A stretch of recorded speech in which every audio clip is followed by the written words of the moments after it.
there's been a lot of talk since yesterday, today, about the refs from yesterday's game.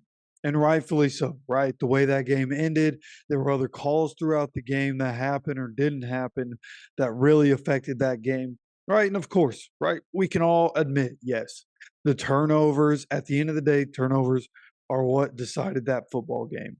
Right, Browns being able to get points off turnovers, being able to get the blocked field goal instead of us punting while we had the lead. Yeah, the Colts had opportunities, but when you talk about some of the plays in this game, you're going to talk about the penalties, right? You talk about the penalties at the end having a massive effect. Not only the penalties at the end, there was a penalty, a holding call that really wasn't really much of a holding call at all, but it brought back what was supposed to be a first down, right? And then you go beyond that. You talk about that field goal play. Okay, there was something I saw on Twitter today from CeeLou at DropBallsPod on Twitter, and it was a replay of the blocked field goal from behind Matt Gay. And when you look at it in the slow motion, you can see where Myles Garrett is jumping over. And I'll show this to you guys so you can see what I'm seeing here. Myles Garrett, as he's jumping over, there are two of our offensive linemen there being held down by the defensive linemen on the Browns. Okay, there's one guy on both of his knees holding down the lineman, the other one very clearly holding down the lineman. I don't understand whatsoever how that doesn't get called. It's defensive holding on both those guys. That's an automatic first down for the offense, and we would have stayed on the field at that point. The blocked field goal doesn't matter, and the Colts have the ball in Browns territory. And again, at that point, had the lead. I believe it was 17-14 when that happened. Colts could have went down and gone up 24-14 at that point. Right? You think about the entire game. The only quarter the Colts lost was the second quarter. That happened in the second quarter. If that doesn't happen in the second quarter, the Colts probably win the second quarter, overall end up winning the entire game. And I just thought that was interesting to bring up because, yes, when you go look at it, like if you don't worry about the penalties and what the refs did at all in this game, yeah, you could go through both teams just like any other game. You go through both teams, pick out a couple plays here and there. You execute better right here, you win the game. Yes, I understand that's true. But for the conversation that's being had, right, the refs had a massive impact, not just on the Colts game, but on a lot of games throughout the NFL yesterday. There are a lot of different games where we're coming out of it talking about the NFL officials just didn't do their job. So easily the biggest conversation coming out of Sunday right now is throughout the entire league, how overall the officials just had a terrible day. And the Colts game was no different, right? In what was the most exciting game of the season. Ends up 39-38. Browns Colts. There were 8 lead changes throughout the game, the most in a game in a couple years. And instead of talking about how incredible of a game it was, we're coming out of that talking about the officials, right? And this is going to be the last that we talk about it, right? It's on to the Saints now. But I just thought this was interesting, right? For everything, everybody's saying, yes, I do understand the Colts had other opportunities to win. I understand the turnovers that the Colts have 8 in 2 weeks.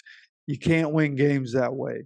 But I also understand that despite all the turnovers, the Colts still could have won the game if the refs were doing their job correctly.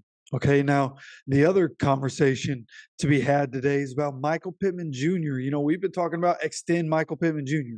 That's my sentiment on this channel. I've been echoing that pretty much since week 2 of the NFL season this year. And I still believe we should extend Michael Pittman Jr. And Michael Pittman Jr. after yesterday's game. And of course, I didn't hear the interview. This is just a quote on Twitter. This could very easily be out of context. I've seen people say this was a bit out of context. But Michael Pittman Jr. had a quote going around on Twitter that said, "They just didn't target me today for whatever reason. Maybe I'm not a big part of the offense." And the reason that I think that's out of context is because when you look at it, the targets yesterday for different receivers, it was Josh Downs with 6, Michael Pittman Jr. with 5, Jonathan Taylor with 4, Alec Pierce with 3. So he was the second most heavily involved person in the passing game. So again, it's out of context, right? Like Michael Pittman Jr. also coming off a season where we were throwing the ball 50 times a game, coming off a game where we just threw the ball 55 times. So yeah, he's used to getting much more targets, which adds up to much more catches, but he also had one of the best plays of the day. So overall, I don't understand why this is much of an issue. I know it's been a story circulating around. So there are people that are going to see this that might have seen it and might bring it up and might wonder why I'm not talking about it. So here I am talking about it. I think this is more out of context. I'd like to see the rest of what he said. And I'll go through and I'll try to find if there's an entire article with the entire conversation, or if this conversation, was put up on Twitter or something like that. But so far, I haven't seen anything else other than the quote on Twitter. So at this point, I'm just going to assume this one's a little out of context. Michael Pittman Jr., one of the most highly professional players in the NFL. So, I don't expect him to come out and say anything. He hasn't come out and said anything about his contract extension. He doesn't blabber about that and anything else, right? He's never mentioned, an issue with his targets. He's never talked about how bad the revolving door is with the quarterbacks, right? So, all in all, I don't want to put much into this report about Michael Pittman Jr., but I do think it is notable to bring up. If it is, just him saying, "Hey, I want more targets." Like, all right, I guess get the guy more targets, but at the same time, like, we just put up 38 points and you only had 5 targets. Like, I don't know if we need to do anything different than what the offense needs play to play. So, in that vein, yeah, if he's complaining about it, then I take issue with it. But I just don't think he's somebody that's complaining. I think he was probably asked something and was probably giving a pretty honest answer and was like, "Yeah, I mean, if I'm not involved in the offense, I'm not involved in the offense." But, again, he had 5 targets. The only person with more targets than Michael Pittman was Josh Downs. And I could even see a world where maybe Michael Pittman Jr.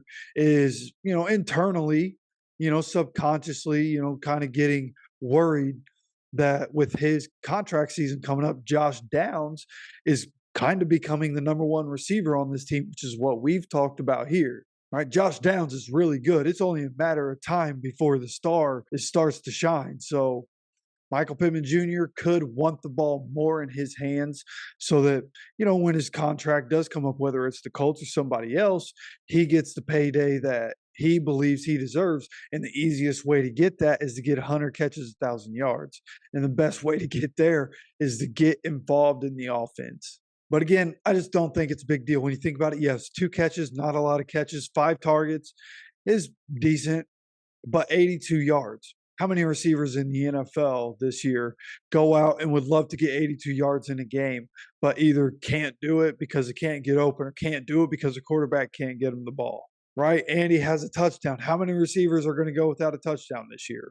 So I think it's a bit of an overreaction by Twitter, which will definitely happen, especially after a loss. I think Pittman, overall, I think he's fine. I think he'll be fine. And I think this offense will be fine. I saw a lot of interesting stuff today. I'm going to have a video about it tomorrow morning. So make sure you're subscribed to the channel and make sure you have notifications on so you can get notified when that video does drop and when more videos come out. I saw a lot of good stuff today. So I got one video. We're going to be talking about the offense tomorrow. Got some other stuff that I want to talk about this week.